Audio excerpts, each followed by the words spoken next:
Today we're discussing the hardest yoga posture to master, Shavasana. Welcome, my name is Rebecca.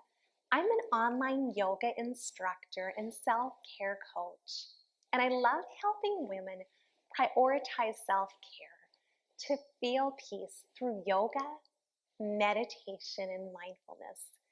If you're new, take a moment to subscribe to the channel.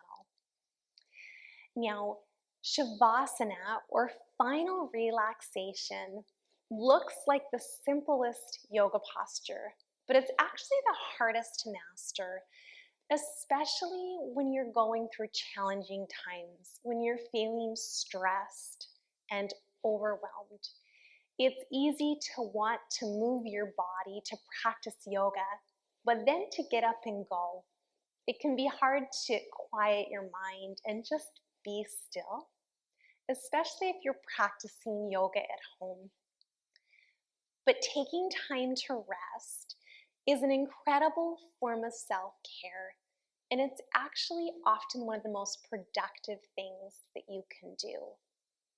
So there are some things that you can do to help yourself be able to relax and be still a little bit longer at the end of your yoga practice.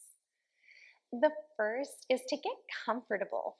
So oftentimes I'll put my sweater back on or my socks, because as you hold your body still, you often start to cool off a little bit, especially after moving for a little bit. The next thing you want to do is you want to grab some props, if you don't have them already, to make yourself comfortable. Often it's nice to cover up with a blanket. Or I will quite often grab a second blanket to make a little roll for my head. So you can just kind of roll up the edge of the blanket, place it at the top of your mat so your head has a little bit of support. And then you want to choose a comfortable position for yourself where you can be still for about 5 to 10 minutes. Props can help make yourself more comfortable. So oftentimes, you're instructed to just come into corpse pose, and if that's comfortable for you, that's great. What you do is you take your legs wide to the edges of your mat and lower down. And if you want to make that roll underneath your head, you can. And then just let your toes roll out to the side. Just helps open up the hips. And you might choose to have your hands down by your hips, palms face up, trying to relax your shoulders down. And then pelvic tilt, so as much of your lower back can contact the mat as possible. Now, if this feels uncomfortable in the back, it might feel better to have your knees bent. And it often makes it more relaxing to put something underneath the knees. So if you have access to a bolster, you could put that underneath your knees, or you could grab a few pillows if you're practicing at home. Or something else that you can do if you've got yoga blocks is to make your own bolster. So you could put the blocks at the bottom of your mat and then just put a blanket on top, putting it underneath your knees and then laying down. Finding that comfortable position for your hands. And it's okay to play around. If you try something at first and it doesn't feel comfortable, then take a minute or two to readjust. Something else I often like to do, especially if I'm holding a lot of tension and stress in my hips, and I want a little bit more release at the end, is to come into a supported butterfly.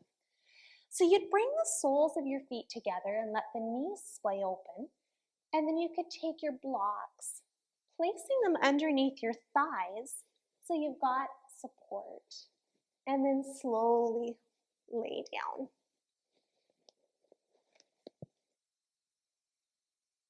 So always taking time to use props to get comfortable and to be warm.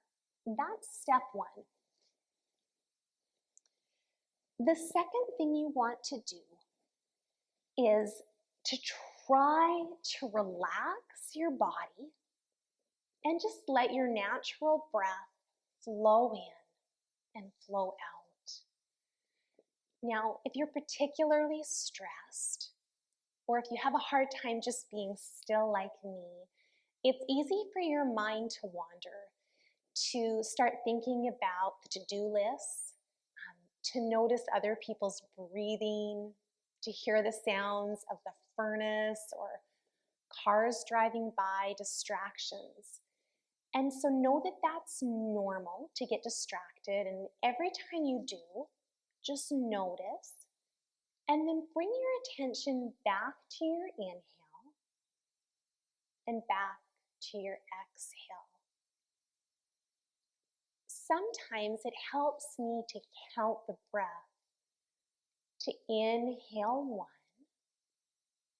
1, exhale 2, inhale 3, exhale 4. You could count up to 10 and then start back over at 1 again. Or if you've set an intention for your practice, or there's been a theme for the class, you might want to imagine that you're breathing more of that in and exhale, releasing any tension or stress. So you might imagine you're breathing in hope, joy, relaxation, gratitude, whatever you could use more of that day.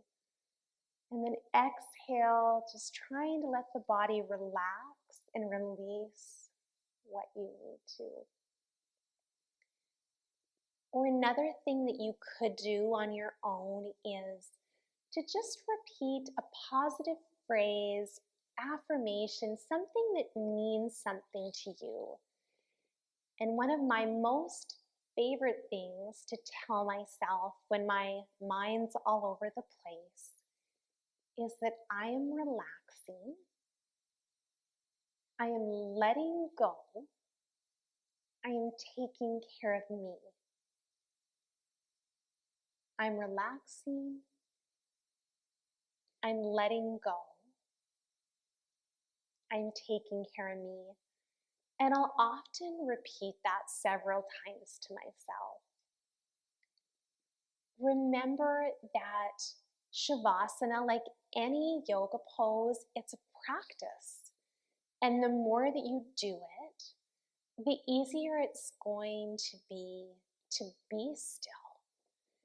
And being still is one of the most incredible forms of self-care that we can give ourselves. Our bodies benefit from movement, and we need the movement part of a yoga practice. And we need that connection with the breath. But we also need to rest, to recharge and let our minds and our bodies reset. Almost everything works again when you unplug it for a few minutes, including you.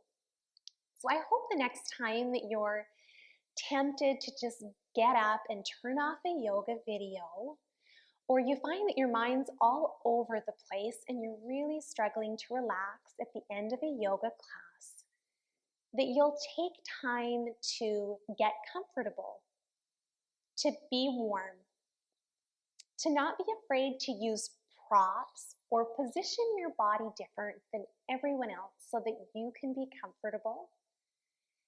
And if your mind's all over the place, be compassionate with yourself and remember that this is normal.